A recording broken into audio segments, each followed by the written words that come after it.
ആകാശവാണി നമസ്കാരം. പ്രത്യേക വാർത്താ ബുള്ളറ്റിൻ വായിക്കുന്നത് കാർത്തിക വിശ്വംഭരൻ. റോഡപകടത്തിൽപ്പെടുന്നവർക്ക് സൌജന്യ ചികിത്സ ഉറപ്പാക്കുന്ന പിഎം റാഹത്ത് പദ്ധതിക്ക് അംഗീകാരം നൽകി കേന്ദ്ര സർക്കാർ. സേവാ തീർത്ത് ഓഫീസ് സമുച്ചയത്തിലേക്ക് മാറിയതിനുശേഷം കൈക്കൊള്ളുന്ന ആദ്യത്തെ തീരുമാനമാണിത്. പിഎം റാഹത്ത് പദ്ധതി പ്രകാരം റോഡപകടം സംഭവിക്കുന്ന വ്യക്തിക്ക് അപകടം നടക്കുന്ന തീയതി മുതൽ 7 ദിവസത്തേക്ക് 1.5 ലക്ഷം രൂപ വരെ പണരഹിത ചികിത്സയ്ക്ക് അർഹതയുണ്ടായിരിക്കും. അടിയന്തര പ്രതികരണ പിന്തുണാ സംവിധാനമായ 112 ഹെൽപ്പ് ലൈനുമായി പദ്ധതിയെ സംയോജിപ്പിക്കും. ആശുപത്രികളുടെ തുക മോട്ടോർ വെഹിക്കിൾ ആക്സിഡന്റ് ഫണ്ടിൽ നിന്നാണ് നൽകുക. അപകടമുണ്ടാക്കിയ വാഹനത്തിന് ഇൻഷുറൻസ് ഉണ്ടെങ്കിൽ ഇൻഷുറൻസ് കമ്പനികളുടെ വിഹിതത്തിൽ നിന്ന് തുക ഈടാക്കും. ഇൻഷുറൻസ് ഇല്ലാത്ത വാഹനങ്ങളും ഹിറ്റ് ആൻഡ് റൺ കേസുകളുമാണെങ്കിൽ കേന്ദ്ര സർക്കാരിന്റെ ബജറ്റ് വിഹിതത്തിൽ നിന്ന് തുക നൽകും. യുഎസിൽ കാണാതായ ഇന്ത്യൻ വിദ്യാർത്ഥി സാകേത് ശ്രീനിവാസയ്യയെ മരിച്ച നിലയിൽ കണ്ടെത്തിയതായി സാൻ ഫ്രാൻസിസ്കോയിലെ ഇന്ത്യൻ കോൺസുലേറ്റ്. കാലിഫോർണിയയിലെ ബെർക്കിലി സർവകലാശാലയിൽ ഉപരിപഠനം നടത്തിവരികയായിരുന്നു കർണാടക സ്വദേശിയായ സാകേത്. സാകേതിന്റെ വിയോഗത്തിൽ കോൺസുലേറ്റ് അതീവ ദുഃഖം രേഖപ്പെടുത്തി. കോൺസുലർ ഓഫീസർമാർ കുടുംബവുമായി നേരിട്ട് ബന്ധപ്പെടുന്നുണ്ടെന്ന് നിയമപരമായ എല്ലാ നടപടിക്രമങ്ങൾക്കും പിന്തുണ നൽകുമെന്നും അധികൃതർ അറിയിച്ചു.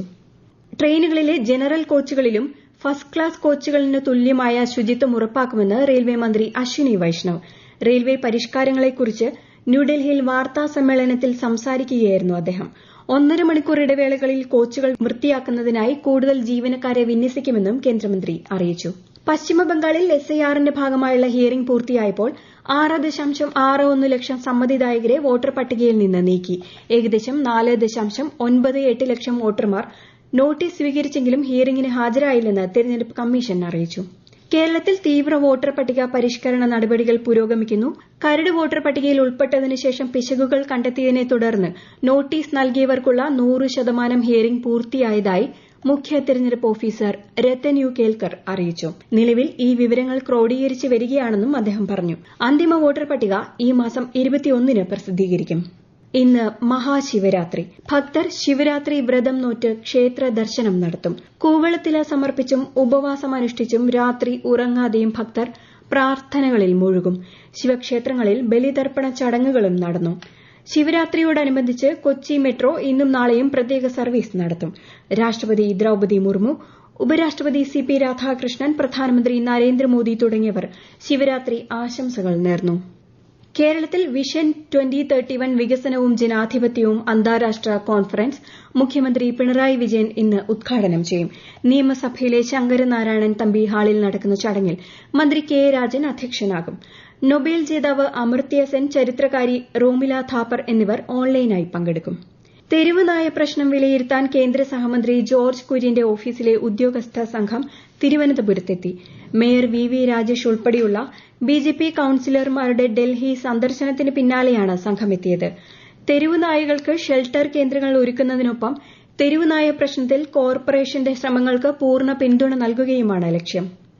സംസ്ഥാനത്തെ വിവിധ ജില്ലകളിൽ നിർമ്മാണം പൂർത്തിയായ 27 സ്മാർട്ട് വില്ലേജ് ഓഫീസുകളുടെ സംസ്ഥാനതല ഉദ്ഘാടനം റവന്യൂ ഭവന മന്ത്രി കെ രാജൻ നാളെ തിരുവനന്തപുരത്ത് നിർവഹിക്കും. ഭരണാനുമതി ലഭിച്ച 885 വില്ലേജുകളിൽ 595 എണ്ണമാണ് ഇതിനകം സ്മാർട്ട് വില്ലേജുകളാക്കിയത്. വാഹനാപകടത്തിൽ മസ്തിഷ്ക മരണം സംഭവിച്ച ആലിൻ ഷെറിൻ എബ്രഹാമിന്റെ സംസ്കാരം ഇന്ന് നടക്കും. ജന്മനാടായ പത്തനംതിട്ടയിലെ മല്ലപ്പള്ളി നെടുങ്ങാടപ്പള്ളി സെന്റ് തോമസ് പള്ളിയിൽ വൈകുന്നേരം 3:30 ഔദ്യോഗിക ബഹുമതികളോടെയായിരിക്കും സംസ്കാരം.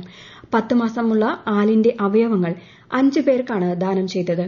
സംസ്ഥാനത്തെ ഏറ്റവും പ്രായം കുറഞ്ഞ അവയവദാതാവാണ് Alin Sherin Abraham. India AI impact ഉച്ചകോടി നാളെ ന്യൂഡൽഹിയിൽ തുടങ്ങും. ഭാരത് മണ്ഡപത്തിൽ നടക്കുന്ന പരിപാടിയുടെ ഔദ്യോഗിക ഉദ്ഘാടനം പ്രധാനമന്ത്രി നരേന്ദ്രമോദി വ്യാഴാഴ്ച നിർവഹിക്കും.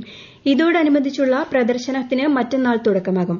സ്റ്റാർട്ടപ്പ് കമ്പനികൾക്ക് പുറമെ ഫ്രാൻസ്, ജർമ്മനി, ജപ്പാൻ, UK തുടങ്ങിയ വിദേശ രാജ്യങ്ങളുടെ സ്റ്റാളുകളുമുണ്ടാകും. CISFന്റെ വന്ദേമാതരം കോസ്റ്റൽ സൈക്ലത്തോൺ ഇന്ന് ഗോവയിലെ ചിക്കാലിമിൽ എത്തും. മഹാരാഷ്ട്രയിലെ സിന്ധുദുർഗ് ജില്ലയിൽ നിന്നാണ് സൈക്ലത്തോൺ ഗോവയിൽ പ്രവേശിക്കുന്നത്. പ്രത്യേക വാർത്താ ബുള്ളറ്റിൻ കഴിഞ്ഞു. അടുത്ത വാർത്താ പ്രക്ഷേപണം ഉച്ചയ്ക്ക് 12:30.